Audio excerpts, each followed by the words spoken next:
बोलने की आजादी जो है उस पर किस तरह की पाबंदी लगाई जा रही है, या आप वही बोलें जो सत्ता चाहे मुसलमानों को जालिम बताने की एक पूरी की पूरी कवायद है, औरंगजेब या फिर मुगल बादशाहों के नाम को सामने लाकर जनता को किसी भी हालत में ये इलेक्शन कमीशन द्वारा चुनी गई जो केंद्र में और राज्य की सरकारें हैं उनको निकाल के बाहर करना है, तब जाके डेमोक्रेसी लोकतंत्र जो है वो अक्षुण्ण रहेगा।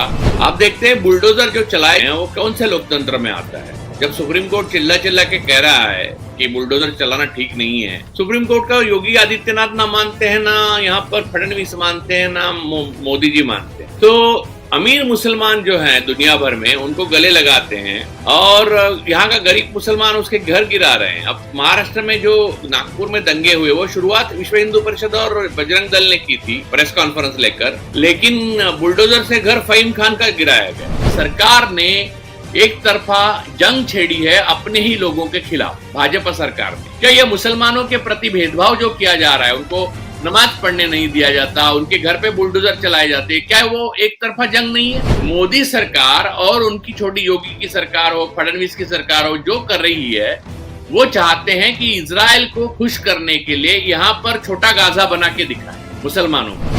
नमस्कार, आदाब, बहुत बहुत स्वागत आप सभी का। आप देख रहे हैं खास कार्यक्रम नजर और नजरिया। मैं हूं आपके साथ बुशरा खानम फहद। आप देख रहे हैं देश भर में क्या कुछ हो रहा है। कुणाल कामरा जो कि कॉमेडियन हैं, वो अगर सटायर कर देते हैं तो किस तरह से निस्त नाबूद पूरा स्टूडियो कर दिया जाता है और पूरे देश भर में उनको लेकर किस तरह की नफरत फैलाई जाती है। यानी कि बोलने की आजादी जो है उस पर किस तरह की पाबंदी लगाई जा रही है, या आप वही बोलें जो सत्ता चाहे, ये दरअसल बताने की कोशिश की जा रही है। क्योंकि मीडिया के एक बहुत बड़े धड़े को तो हम कह ही सकते हैं कि उन्होंने अपना गुलाम पहले से ही बना रखा है, वो जी हुजूरी करते हुए नजर ही आ रहे हैं। दूसरी तरफ कैसे गड़े मुर्दों को उखाड़ा जा रहा है, चाहे हम राणा सांगा की बात करें, औरंगजेब की बात करें, छावा फिल्म के जरिए पूरे देश भर में किस तरह की एक तरह से नफरत फैलाने की कोशिश की गई और इसके जरिए मुसलमानों को जालिम बताने की एक पूरी की पूरी कवायद है, औरंगजेब या फिर मुगल बादशाहों के नाम को सामने लाकर। और अब ये बताया जा रहा है कि लोकसभा में दिखाई जाएगी छावा, और ये भी बताया जा रहा है कि उसमें प्रधानमंत्री भी मौजूद रहेंगे। जी हाँ, वही प्रधानमंत्री जो तमाम जरूरी मुद्दों पर जब बात करनी होती है, जब विपक्ष उनको घेरता है तो वो नदारद रहते हैं, लेकिन इस तरह की तमाम चीजों के लिए उनके पास समय है। तो आप समझ सकते हैं कि अगर एक पार्टी किसी फिल्म को सपोर्ट कर रही है तो उसके पीछे का मकसद क्या हो सकता है।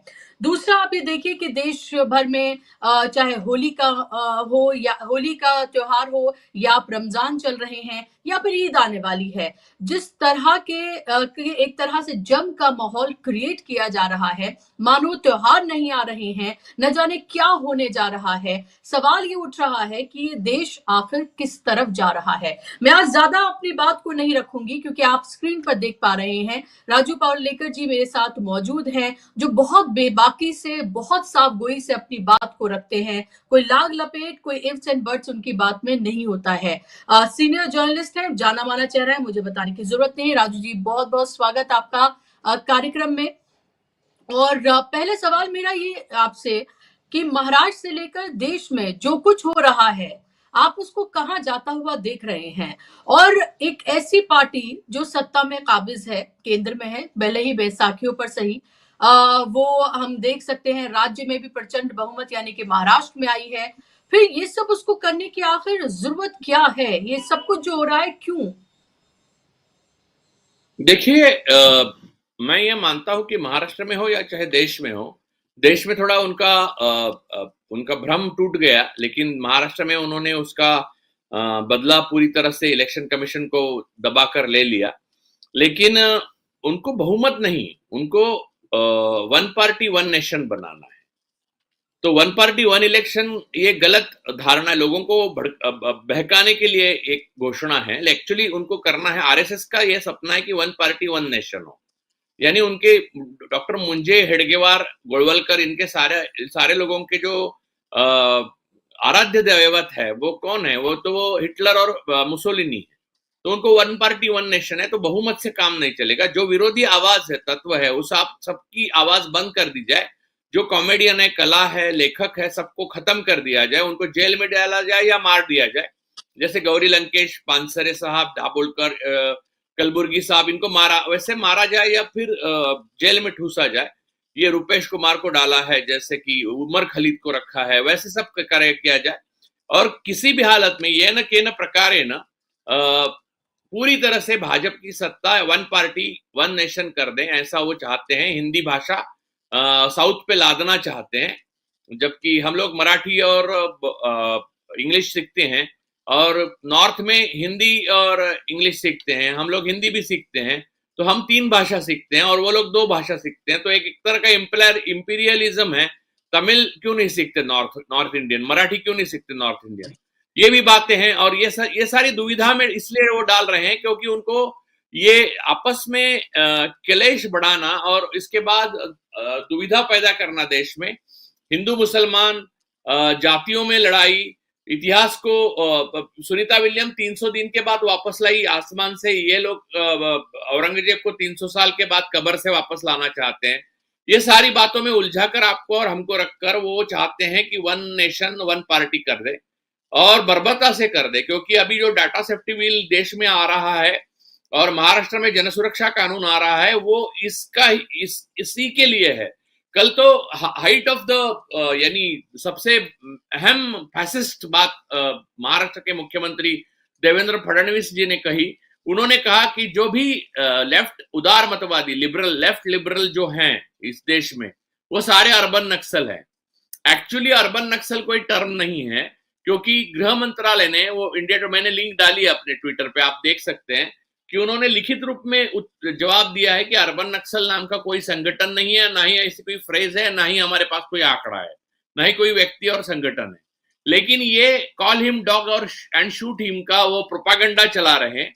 तो ये कह रहे हैं अर्बन नक्सल एक गाली बना दी है। असल में गिरीश कर्नाड साहब जिन्हें ज्ञानपीठ मिला था, वो आखिरी दिनों में, उनके आखिरी फेज में जब भी सभा या कहीं भी जाते थे तो गले में ये बोर्ड डालकर जाते थे कि आई एम अर्बन नक्सल।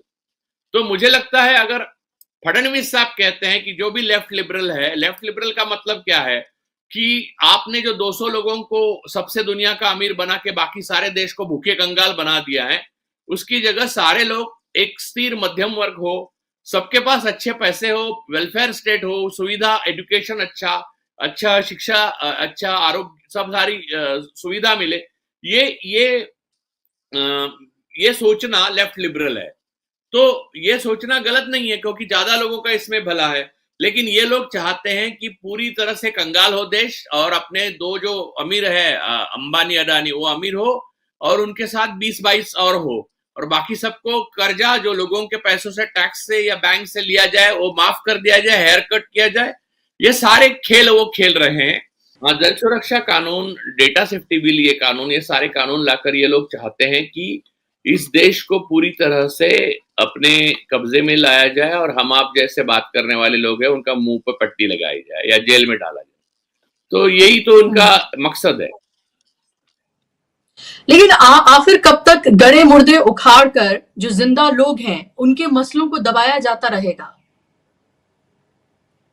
देखिए, जब तक वन पार्टी वन नेशन नहीं होता, या तो ये सत्ता से बेदखल नहीं होते, दोनों में से एक विकल्प है वो जो जनता के पास, वो पूरा नहीं होता, तब तक ये चलता रहेगा। जब तक भारतीय जनता पार्टी केंद्र और राज्य से सत्ता से नीचे नहीं उतरती, या भारतीय जनता पार्टी को पूरी तरह से सत्ता हासिल नहीं होती, यानी वन पार्टी ही नहीं रहती, सारे विरोधी खत्म नहीं हो जाते, दोनों में से एक चीज होगी, तब ये खत्म होगा।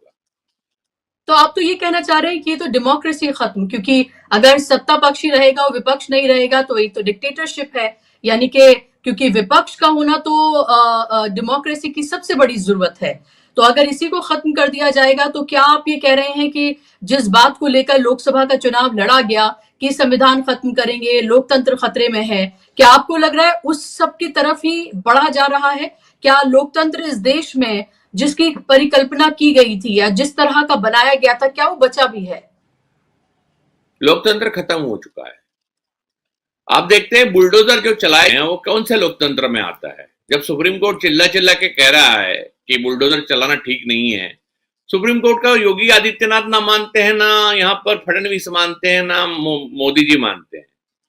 तो अमीर मुसलमान जो हैं दुनिया भर में उनको गले लगाते हैं और यहाँ का गरीब मुसलमान उसके घर गिरा रहे हैं। अब महाराष्ट्र में जो नागपुर में दंगे हुए वो शुरुआत विश्व हिंदू परिषद और बजरंग दल ने की थी प्रेस कॉन्फ्रेंस लेकर, लेकिन बुलडोजर से घर फहीम खान का गिराया गया। और मैं जो दूसरा जो विकल्प बताया है कि सत्ता से उतर जाना बीजेपी का, देखिए जनता को किसी भी हालत में ये इलेक्शन कमीशन द्वारा चुनी गई जो केंद्र में और राज्य की सरकारें हैं उनको निकाल के बाहर करना है, तब जाके डेमोक्रेसी लोकतंत्र जो है वो अक्षुण्ण रहेगा।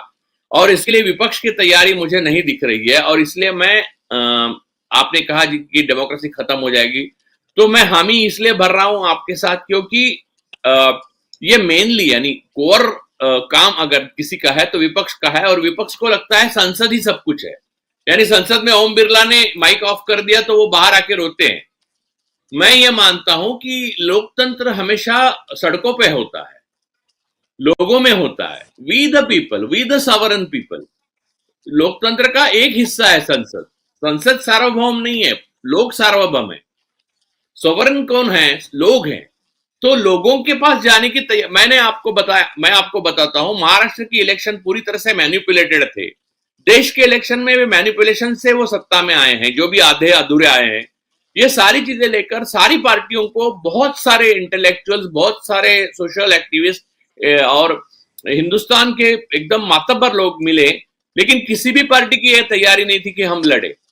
और उस दिन हम लोग एक मीटिंग किए, उसमें हर किसी ने अपना अनुभव बताया। कांग्रेस से लेकर हर पार्टी इतनी पेसिमिस्ट थी, उनका अनुभव इतना पेसिमिज्म से भरा हुआ था कि वो कह रहे थे कि डेमोक्रेसी खत्म हो चुकी है, क्योंकि विपक्ष में कोई इच्छा शक्ति, विल पावर दिख ही नहीं रही है।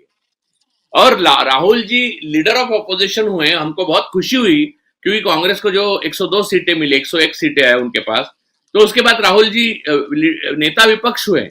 तो नेता विपक्ष होने के बाद यानी जो थे नहीं, 2 लोकसभा ऐसी रही कि मोदी को पूरी तरह से मैदान खाली था।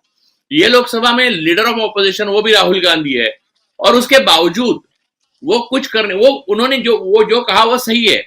ये स्टेट वर्सेस पीपल ऐसी लड़ाई चल रही है, ये सही है, लेकिन ऐसे में क्या किया जाना चाहिए ये बताना उनका काम है। स्टेट वर्सेस पीपल तो मैं तो 1-2 साल से बोल रहा हूं, जब 303 थे तब से मैं बोल रहा हूं कि ये स्टेट है। ये सरकार ने एक तरफा जंग छेड़ी है अपने ही लोगों के खिलाफ, भाजपा सरकार ने। ये बात मैंने 2 साल से बोल रहा हूं। क्या ये मुसलमानों के प्रति भेदभाव जो किया जा रहा है, उनको नमाज पढ़ने नहीं दिया जाता, उनके घर पे बुलडोजर चलाए जाते, क्या वो एक तरफा जंग नहीं है? मोदी सरकार और उनकी छोटी योगी की सरकार हो, फडणवीस की सरकार हो, जो कर रही है वो चाहते हैं कि इजराइल को खुश करने के लिए यहां पर छोटा गाजा बना के दिखाए मुसलमानों का। तो और दलितों के लिए उन्होंने अलग से भीमा कोरेगांव का पूरा आप ये देखिए, वो ट्रायल चली नहीं। स्टैन स्वामी मर गए, बाकी छूट गए, बाहर आ गए, क्या उसमें दम ही नहीं था? तो प्रोसेस ही टॉर्चर कर देना है। तो अब तो डेटा सेफ्टी बिल में 500 करोड़ जुर्माना बुशरा जी, राजू पर्लेकर पे लगा। 500 करोड़ मेरे 8 पीढ़ियों ने नहीं देखे पूरे मिलके। मैंने 500 छोड़िए, 50 करोड़ अगर लगे तो भी, 50 लाख लगे तो भी मुश्किल हो जाएगी। तो ये जो चीजें हैं, जन सुरक्षा कानून में तो सरकार तय करेगी कौन अर्बन नक्सल है और कौन। तो बीजेपी आईटी सेल सारे हैं वो महान साधु माने जाएंगे, और बाकी सारे जो लोग हैं जो विरोधी आवाज उठाने वाले हैं, सरकार की कमियां, नीतियों में गलती दिखाने वाले लोग हैं, उनको सबको अर्बन नक्सल घोषित किया जाएगा, जो कि है ही नहीं है अर्बन नक्सल नाम की कोई चीज। जो फडणवीस के राजू जी, क्योंकि हम डेटा सेफ्टी बिल और जन सुरक्षा बिल की बात बार बार कर रहे हैं, आप मोटा पॉइंट्स में आप बता पाएंगे कि अगर ये बिल आ जाता है तो क्या कुछ बदलने जा रहा है महाराष्ट्र में और देश में? देखिए, दोनों बिल अलग अलग तरीके से आपको मुंह पे पट्टी बांध रहे हैं, हाथ बांध रहे हैं, पैर बांध रहे हैं, और हम लोगों की आवाज लोगों तक ना पहुंचे, क्योंकि उनको अब प्रॉब्लम में गोदी मीडिया से तो है नहीं, क्योंकि वहां सुधीर चौधरी को 15 करोड़ 1 घंटे का पैकेज मिल रहा है, वो ऐश कर रहा है। अर्नब गोस्वामी ने एक महल बनाया है वहां नोएडा में, वो भी ऐश कर रहा है, तो उनको खरीद लिया है। They sold their soul to Saturn, तो वो डेविल्स एडवोकेट है अभी, तो वो नहीं है ना हम। तो हमको अब उससे तो लालच नहीं दिखाया जा सकता, ये इनके ध्यान में आ गया। तो इन्होंने पट्टी बांधने के लिए 2 कानून लाए हैं। कानून का प्रावधान ये कि आप अगर देखिए डेटा सेफ्टी बिल की मजेदार बात, आज तक इतने अडानी के काले धंधे, और हम लोगों ने ये करीब करीब ये सिद्ध कर दिया कि अडानी और मोडानी, ये जो पूरा नेक्सस है, कार्टेल है गुजरात का, वो एक क्रिमिनल सिंडिकेट है। लेकिन ये स्टैटिस्टिक्स और पूरी जो इंफॉर्मेशन है जो अब सोशल मीडिया पे डाली गई है, उसके सिवाय ये मुमकिन नहीं था ये सिद्ध करना। तो ये अगर कोई अब कल से डेटा सेफ्टी बिल आने के बाद करता है, तो सरकार तय करेगी किसका माफ कर दे, किसको माफ कर दे और किसको फांसी लटकाए। फांसी लटकाए उसको जेल में डाला जाएगा और उसको उसकी संपत्ति कुर्क की जाएगी और उसको 500 करोड़ का जुर्माना, यानी 500 करोड़ का जुर्माना, यानी उसकी पीढ़ी, उसके बाद की पीढ़ी, उसके बाद की पीढ़ी, उसके बाद की पीढ़ी, यानी वो रहता ना बंधुआ मजदूर, उसकी तरह मोदी और आने वाले जो आरएसएस के जो पुरोहित हैं, ब्राह्मण्स हैं, उनके घर पे वो काम करते रहेंगे 500 करोड़ पूरे होने तक। वो तो होने वाले नहीं। तो ये डेटा सेफ्टी बिल है। और दूसरा जन सुरक्षा कानून, तो यहाँ पर महाराष्ट्र में और भयानक है। वो तो अर्बन नक्सल जो है नहीं, वो अब कल तो खुल के बोला फडणवीस जी ने कि जो भी लेफ्ट लिबरल है वो अर्बन नक्सल है, यानी लोकतंत्र की संकल्पना को ही उन्होंने चैलेंज किया है। ऐसे मुख्यमंत्री को 1 मिनट भी मुख्यमंत्री पद पर रहने का अधिकार नहीं, क्योंकि संविधान का वो चैलेंज कर रहे हैं। और ये मानवता के खिलाफ जंग है और ये इंटरनेशनल लेवल की जंग है। ये क्राइम अगेंस्ट ह्यूमैनिटी करने जा रही है केंद्र सरकार, और ये कानून नहीं है, ये वेपन है। और ये वेपन हमारे और आपके में घोपा जाएगा और हमको खत्म किया जाएगा, हमें लहूलुहान किया जाएगा ताकि हम बोल ना सके। तो इसके खिलाफ आवाज उठाने के लिए कितने लोग आ गए, लोगों को मालूम ही नहीं है। देखिए, अंधेरे में भी एक ताकत ऐसी होती है कि एक पॉइंट के बाद आपको नजर में दिखाई देने लगता है। आप अंधेरे में जाते हो, थिएटर में जाते हैं, तो बैटरी वाला निकल जाता है, थोड़ी देर में आपको दिखता है अंधेरे में क्या है। आंखों की ये आइडिया है, आंखों में एक रोशनी होती है। यहाँ पर इतने अंधे लोग हैं कि उनको अंधेरे में दिखना ही बंद हो गया है। ये पूरा अंधेरा जो फैलाया हुआ है मोदी, शाह, अडानी, अंबानी, इन्होंने मिलके देश में, इस देश के एनवायरनमेंट के प्रति जो संवेदनहीनता दिखाई जा रही है। वनतारा का जो प्रोजेक्ट है उसके ऊपर जितने लोगों ने लिखा उनको लीगल नोटिस है। कहाँ है? लिंक मिलेगी नहीं आपको, जो लिंक मिलेगी वो जर्मनी से मिलेगी। तो आपको ये मौलिक अधिकार है वो सबके लिए। अब जो अंबानी के साथ है वो अडानी के साथ होगा, वो गवर्नमेंट खुद प्रोएक्टिवली कर रही है अपने दोस्तों के लिए।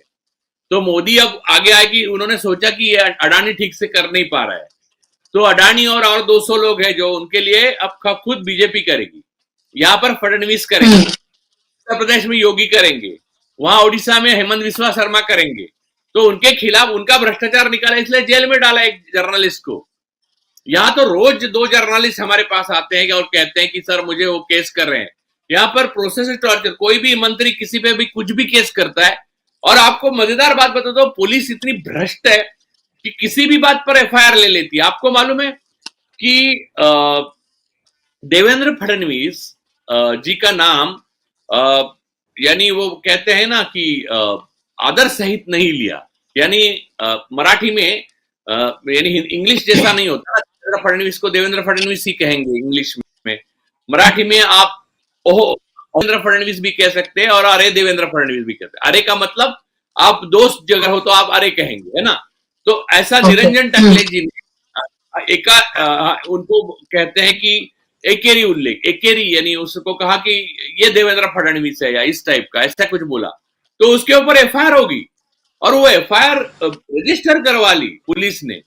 अब हम गावस्कर को गावस्कर बोलते हैं, सचिन को सच्चू बोलते हैं, भगवान विट्ठल को विट्ठल बोलते हैं, लेकिन देवेंद्र को नहीं बोलना चाहिए।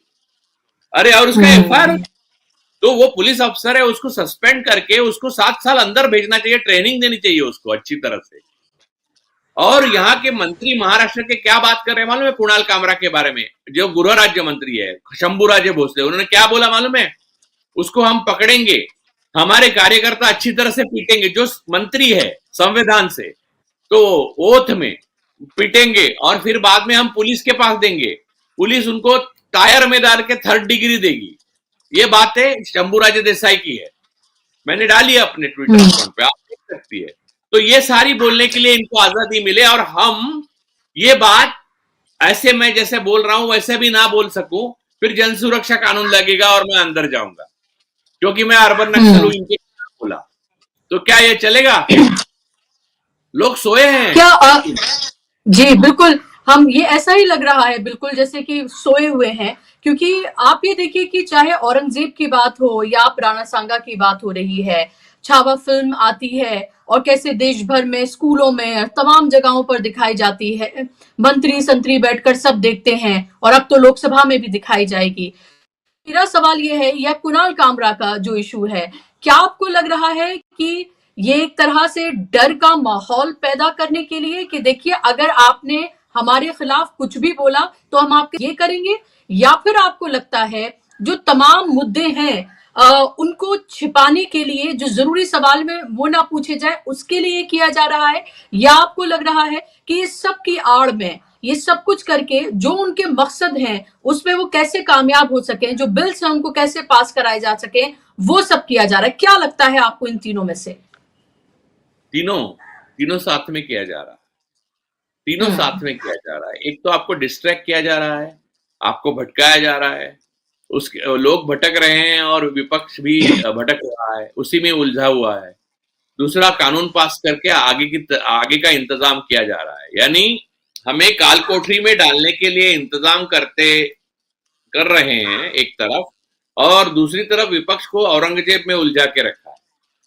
उनका उद्देश्य औरंगजेब नहीं है, उनका उद्देश्य है हमें अंदर डालना, लेकिन वो इसलिए क्योंकि लोग ध्यान ना दे, लोग ना पढ़े, ना लोग समझे, ना आने वाले संकट को समझ सके, इसलिए ये डिस्ट्रैक्शन है।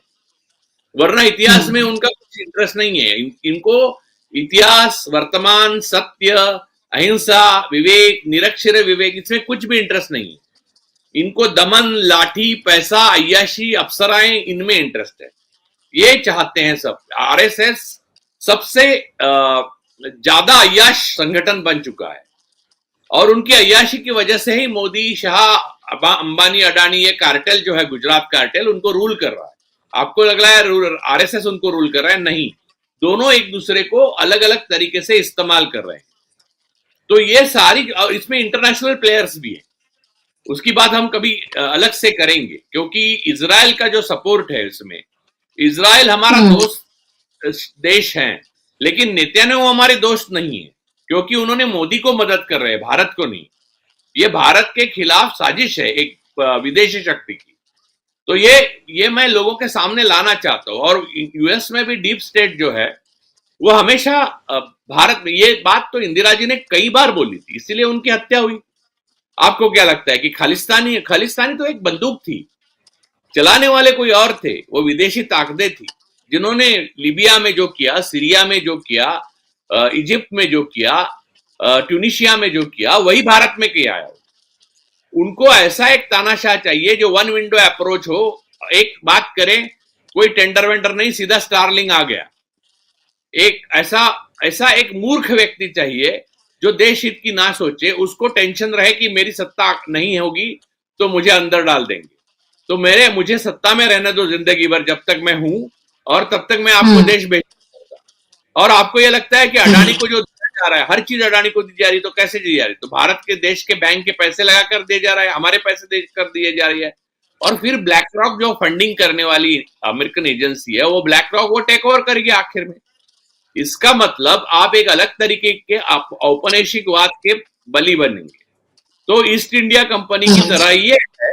और उस वक्त ईस्ट इंडिया कंपनी के सामने जो छोटी छोटी सल्तनतें थी वो वगैरह, उन्होंने अपनी अय्याशी के लिए घुटने टेके थे और देश को बेच दिया था। वो बीजेपी और आरएसएस अकेले अपने दम पर कर रही है।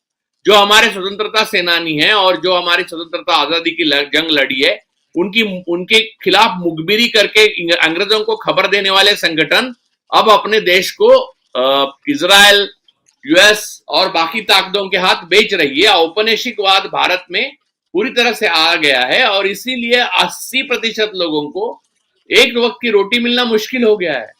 गरीबी देखिए, एजुकेशन, ये लोग एजुकेशन को डिलीट करना चाहते हैं। ये चाहते हैं कि मनुवाद को पढ़े लोग, क्योंकि ये नहीं चाहते कि बाहर की तरह झांके। जैसे नॉर्थ कोरियन आदमी को आप जाकर नॉर्थ कोरिया में मिलेंगे तो उसको मालूम ही नहीं दुनिया कहाँ गई है।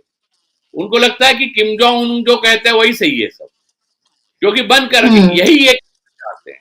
कर नहीं पाए हैं लेकिन करेंगे जल्दी, क्योंकि मुझे विपक्ष में कोई कोई जनता के साथ खड़ा रहकर रास्ते पर आकर आंदोलन करने की जो हिम्मत होनी चाहिए, सड़कों पर संसद चलानी चाहिए, ये सारी गुण मुझे दिखाई नहीं देते विपक्ष में।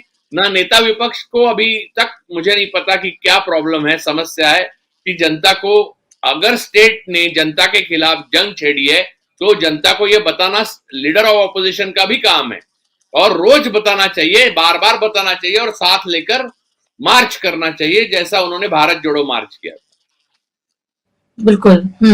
लेकिन राजू जी, आप बहुत महत्वपूर्ण बात कर रहे हैं और वो एक एब्सेंस जो है वो तो नजर आता है, वो साफ तौर पर दिख रहा है। अभी जिस तरह से औरंगजेब से लेकर तमाम तरह के जो मामले हुए, या फिर अभी जो हम देख रहे हैं, चाहे अलविदा जुमे की नमाज को लेकर जिस तरह का माहौल क्रिएट किया गया कि अगर आप ऐसा करते हैं तो आपके पासपोर्ट जो है रद्द हो जाएंगे, सड़कों पर या छतों पर नमाज पढ़ते हैं, आपके लाइसेंस जो है वो रद्द कर दिए जाएंगे। ये देश जो है ऐसा लग रहा है एक देश है लेकिन दो कानून है, एक हिंदुस्तान है लेकिन उसको दो बना दिया गया है। वो सब तो लग रहा है, एक मुसलमानों के लिए है और एक बाकियों के लिए है, ये दिख रहा है। लेकिन सवाल फिर ये कि जो 2 अप्रैल, जी आप कुछ ऐड करना चाह रहे हैं? जी मैं ऐड करना ये चाहता हूं कि गोलवलकर ने लिखा है और आपने जो कहा उसमें मैं ऐड यही करूंगा कि एक कानून हिंदू जो आतंकवादी संगठन है, बजरंग दल, हिंदू एकता, एकल, आरएसएस, उनके लिए है, और दूसरा कानून लेफ्ट लिबरल, मुस्लिम, क्रिश्चियंस और दलित के लिए। ये मैं ऐड करना चाहता था। आप अपने यानी मुसलमान अपने आप को अकेला मत समझे, क्योंकि हम भी उनके बाजू में आने वाले हैं, तो हमारे भी पासपोर्ट, लाइसेंस धीरे धीरे आएगा। वो हम उनके लिए बात नहीं कर रहे हैं तो हमारे लिए बात करने के लिए कोई रहेगा नहीं बाद में। आज लेफ्ट लिबरल ये मानते हैं, कांग्रेस देखिए कितनी बार बात की मुसलमानों की, कौन सा ऑर्गेनाइजेशन है कि सीना तान के मुसलमानों के अधिकारों के लिए लड़ रहा है, दलितों के अधिकारों के लिए लड़ रहा है? लड़ना तो चाहिए ना। अगर नहीं लड़ेगा तो आपके लिए भी वो बचेंगे नहीं, उनको अंदर पहले ठूसा जाएगा, उनके लाइसेंस लिए जाएंगे, उनके घर बर्बाद किए जाएंगे, उनके घर पे बुलडोजर चलाएंगे मोदी और योगी, और बाद में आपका टाइम आएगा तो वो तो बेचारे लूट चुके हैं, वो क्या बात करेंगे? तो ये आप समझिए कि गोलवलकर ने लिख के रखा, ऐसा नहीं है कि आपको मालूम नहीं है कि आगे इनका प्लान क्या है। गोलवलकर ने क्लियर कट लिखा है, हमारे 3 शत्रु हैं, मुसलमान, क्रिश्चियन और लेफ्ट यानी लेफ्ट लिबरल कहते हैं आप, उन्होंने इंक्लूड कर दिया फडणवीस ने उसमें। तो आरएसएस के पुरोहित यही सिखाते हैं और उनको ब्राह्मणवाद लाना है। उसके बाद ओबीसी की और बहुजनों की बारी आएगी, शूद्रों, अतिशूद्रों यानी अम्बेडकराइट, सबको ये लोग अंदर करेंगे। ये देखना, इनको ब्राह्मणवाद लाना है, इनको पेशवा लाना है, पेशवाई लानी है, और यही करने के लिए सारे चल रही है। और ये मोदी जी के शासन तक सीमित नहीं है, इनका प्लानिंग युगों युगों तक है, और लोग इस बात को समझ नहीं रहे हैं। और ये समझ इसलिए नहीं रहे हैं क्योंकि देखिए, अब मुसलमान जो भाई हैं उनको दुनिया भर के मुसलमान देशों से बात अब क्या रहा है, मोदी जी के अजीत डोभाल जो हैं वो हैं, फिर अडानी जो हैं वो उनके मुस्लिम पार्टनर्स हैं। तो मुसलमानों को सारे मुस्लिम देशों से अपील करनी चाहिए कि इस तरह से हमें सेकंड सिटीजन किया जा रहा है, तो यहाँ के जो हिंदू हैं, ये संगठनों के संबंध रखने वाले या सिंपथाइजर है, उनको वहां नौकरी के लिए वो करा जाए, उनको वापस भेजा जाए। हमें तेल क्यों दे रहे देश? आप समझिए, ये जो दोहरी नीति है जो इजराइल के बारे में भी हो रही है, गाजा में जो हो रहा है, उसके बावजूद सऊदी और बाकी सारे मिडिल ईस्ट के, कतार, सऊदी, ओमान, ये क्या कर रहे हैं गाजा के लिए? क्या कर रहे हैं इजराइल के साथ? उन्होंने जाके वो ट्रम्प साहब के साथ देखा आपने, किंग अब्दुल्ला की हालत कैसे हो गई थी, आंखें इतनी बार बंद कर रहे थे तो मुझे लगा उनको कोई मिर्गी विर्गी का झटका तो नहीं आया। लेकिन वो जो हिम्मत चाहिए, जो एक वक्त गद्दाफी में थी, उनको मार डाला। सद्दाम में थी, उसको मार डाला। आप ये मत समझिए, देखिए लोग मानेंगे नहीं, लेकिन सद्दाम हुसैन भारत के दोस्त थे, क्योंकि बाबरी मस्जिद जब गिरी तब सद्दाम हुसैन ने उसके ऊपर कोई निषेध नहीं किया। उन्होंने कहा आंतरिक मामला है, हमने भी बहुत सारी मस्जिदें गिराकर बनाए। यानी वो इतने संतुलित आदमी थे, लेकिन उनके ऊपर जब आ गई संकट आया, तो भारत अपनी ये बचाकर भाग गया। तो भारत किसी का दोस्त नहीं है। देखिए, जेलेंस्की को भी मिलेंगे आप, पुतिन को भी मिलेंगे आप, वहां जाकर बाइडेन की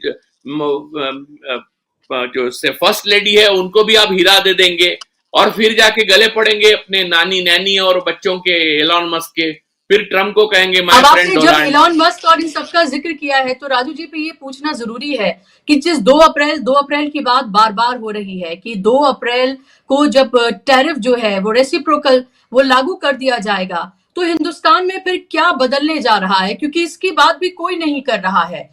विपक्ष उस वक्त में उठाता है उन मसलों को, उनको इसमें ज्यादा इंटरेस्ट होता है कि भाई देखिए मोदी की किस तरह से बेइज्जती हो गई, ये सब कुछ हो गया। वो ठीक है, वो आप एक विपक्ष के तौर पर उठाते हैं, आपको उस तरह का उसमें कुछ सेटिस्फेक्शन मिल रहा है। लेकिन सवाल यह है कि 2 अप्रैल से देशवासियों के लिए, आम लोगों के लिए, आम जन के लिए, व्यापारियों के लिए, इन सब के लिए क्या बदलने जा रहा है ये जब रेसिप्रोकल टैरिफ लगेगा, क्योंकि महंगाई पहले से ही चरम पर है। आप देख रहे हैं नौकरियों का क्या हाल है, आईआईटी आईएम्स जैसे इंस्टीट्यूट से निकलने वाले बच्चों को नौकरी नहीं मिल रही है। तो ऐसे में ये 2 अप्रैल के बाद क्या बदलने जा रहा है देश में? 2 अप्रैल के बाद ये देश उसी रास्ते पे जाएगा जिस रास्ते पे ब्रिटिश आने से पहले था, एक अराजकता। क्योंकि ये टैरिफ बढ़ाने के बाद भारत की अर्थव्यवस्था इतनी जरा जर्जर हो चुकी है कि वो झेल ही नहीं पाएगी, वो झेल ही नहीं पाएगी। वो डिस्कशन की शुरुआत कैसे हुई अमेरिका की तरफ से, वो ट्रेड के मामले में। आपके देश में 140 करोड़ लोग हैं, इतना यानी जो कॉर्न कहते हैं ना, कॉर्न, मक्का, हम लोग वो जो कॉर्न, वो कॉर्न का हमारी खेती जो है उससे आप एक भी कॉर्न नहीं ले रहे हो 140 करोड़ लोगों में। ये बात अमेरिकन जो एम्बेसडर थी, यानी अमेरिकन जो रिप्रेजेंटेटिव थी, उन्होंने छेड़ी। यहां से शुरुआत है, आप समझिए। तो और दूसरी तरफ कौन है, हमारे प्रधानमंत्री हैं, उनकी प्रायोरिटी क्या है, उनको कुर्सी से ना उतरना पड़े, क्योंकि उनको मालूम है कि उन्होंने कुर्सी से उतरे तो उन्होंने जितना देश को बेचा है वो सब खुल जाएगा भाई।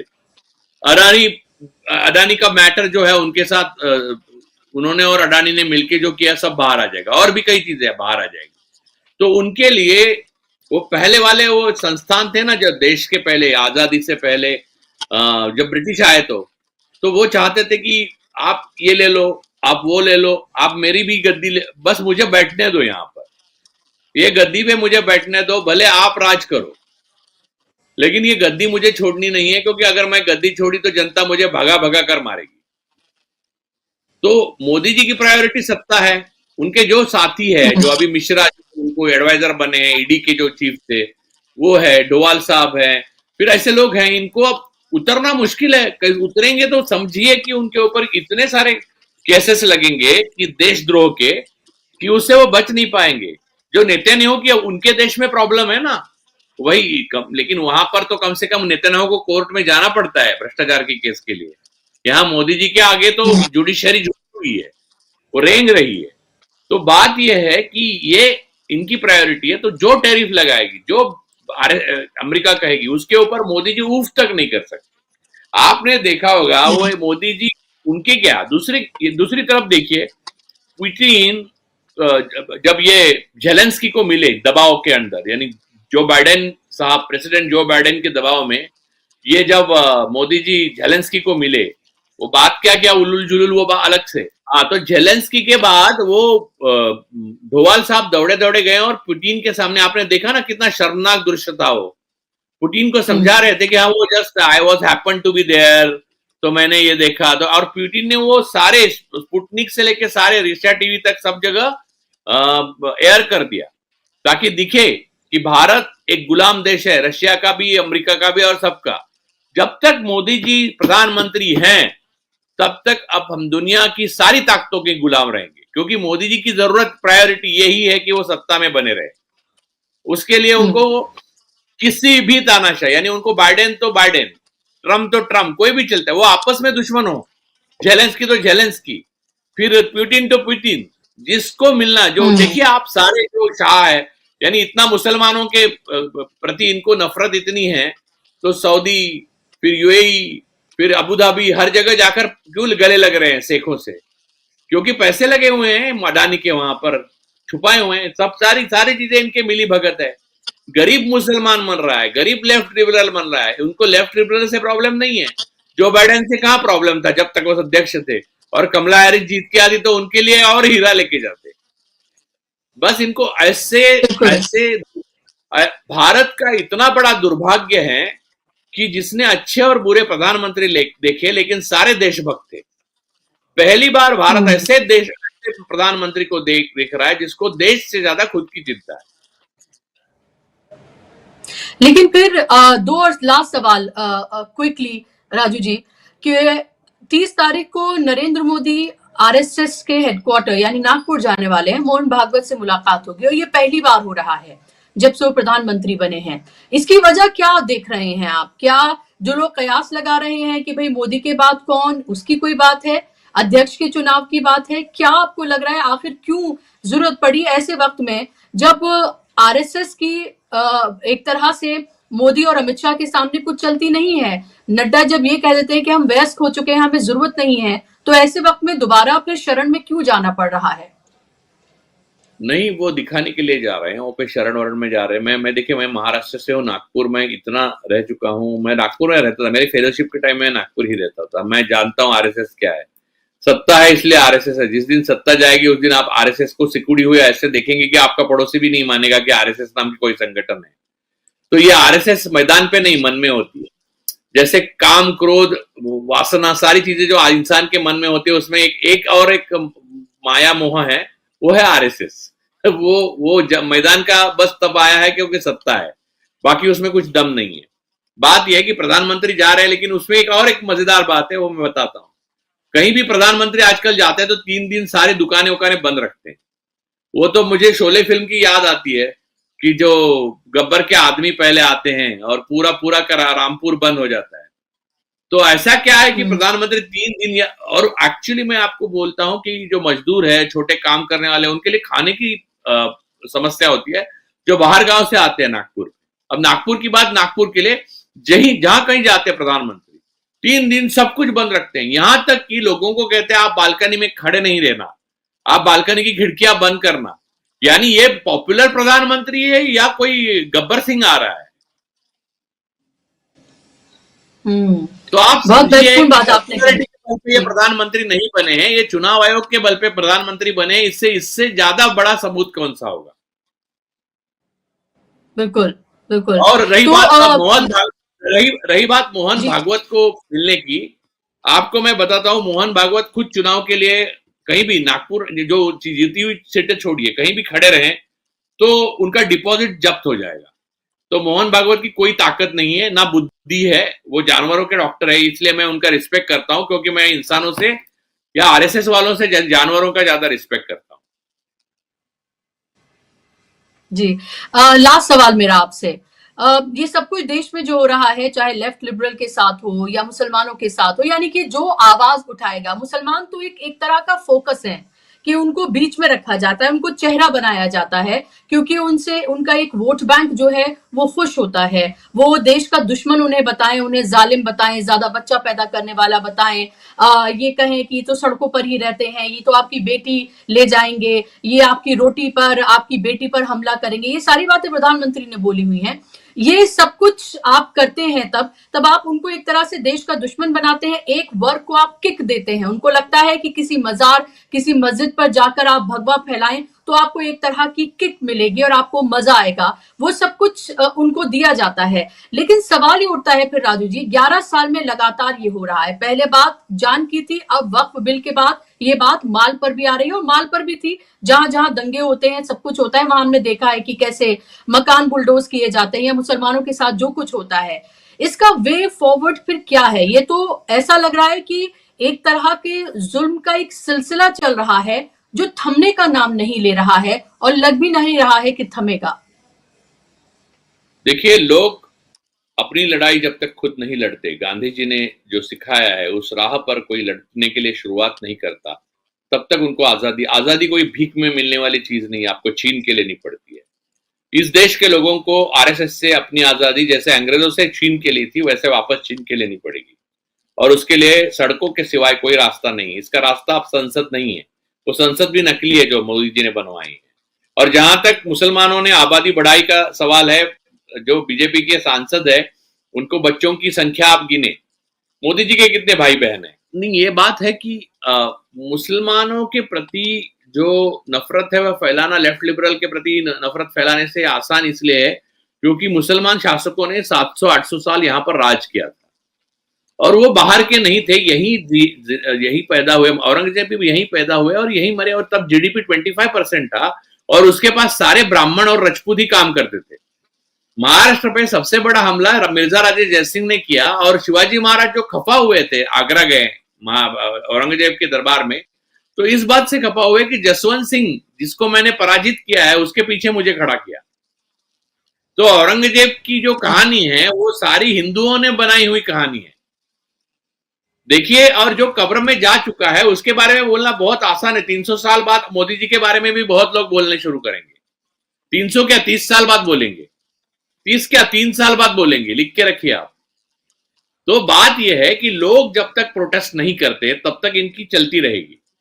ये कायर है, ये सृजन नहीं